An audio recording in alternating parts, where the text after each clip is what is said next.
Vaat see on hagi ja see haukumine. Selle tõu nimetus on Petit Basset Griffon Vendéen ehk et eesti keeles väike Vendeeni Basset Griffon ja nad pärinevad Prantsusmaalt. Jahitõug, kes on mõeldud jääneste jahiks. Tema nimi on Presto ja ta on 3-aastane. Sellest 2 aastat on olnud näituse karjäär ja äärmiselt edukas. Keskpõrandal olev laud mahutab vaevu tema karikaid ja auhindu. Mitu auhinda ta on võitnud? Kes nüüd siis nimesi, no kui mitu, no päris mitu.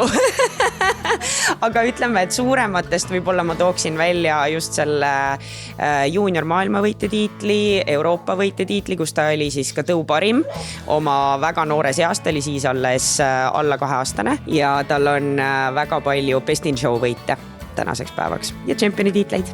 Näituse koera puhul hinnatakse tema vastavust tõustandardile, aga boonuseks võib olla isiklik šarm.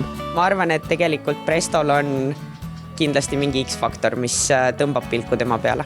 Oma äärmiselt elava loomuga ta on lihtsalt nagu väike tulesäde ja täielik kloon ka igapäevaelus, et tema huumorimeel on kindlasti üks tema trumpe.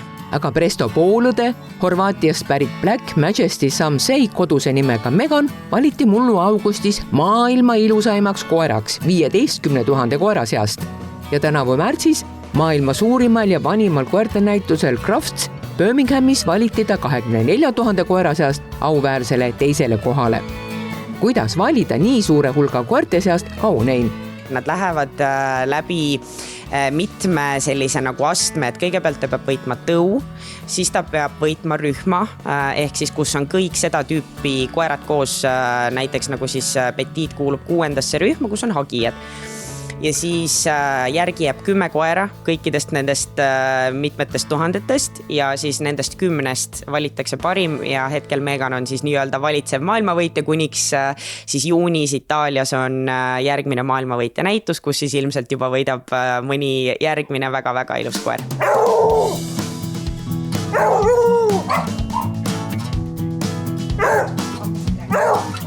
Mille poolest see tõug üldse silma paistab? Selle tõu minu meelest kõige selline giftim omadus on see, et ta on õnnelik tõug. Ka nende tõustandard ütleb, et ta peab olema happy breed, ehk siis selline elavus, tõeline selline, nad on lihtsalt kogu aeg õnnelikud ja nad teevad teised inimesed ka õnnelikuks. Neid koeri on Eestis vaid 10. Üleüldiselt maailmas ka ta ei ole nagu super populaarne tõug, kuna kindlasti see koeratõug ei sobi päris kõikidele inimestele just oma aktiivsuse poolest ja nad ikkagi vajavad treeningut, nad vajavad palju liikumist, nad vajavad ühesõnaga palju aega ja pühendumust. Koer on parim sõber, kes sul, kõige siirem sõber, kes sul tõenäoliselt olla saab elus, et niisugune puhas, siiras emotsioon. Tuled koju, esimene, kes jookseb sulle vastu ja siiralt näitab oma emotsioone. Välisreisidel alati on tore, et need koerad on viinud kohtadesse, kuhu tõenäoliselt see niisama ei satuks. Kristine kasvatab veel ka tändisid.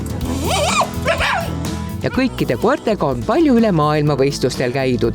Kas kodus on ka aega olla? Tegelikult me võtsime selle aasta alguses natuke aja maha, sest viimased 2 aastat me tõepoolest oleme praktiliselt igal nädalavahetusel olnud kas Eestis, välismaal, igal pool ringi sõitnud, käinud. Mul on olnud nagu rõõm olla kõrgetel kohtadel tervete ja ilusate koertega ja ma tõesti, nad on kõik mu lemmikloomad. Me ei pea suurt kennelit, et nad magavad meil voodis, nad käivad meil diivanil, nad saavad kõik tähelepanu, mis nad tahavad, on ju. Et ma arvan, see ongi kõige olulisem, et koera ja inimese vahel oleks päriselt selline suhe, et see paistab nagu seal näituseringis ka välja ja ma arvan, et see on üks selle edu võti.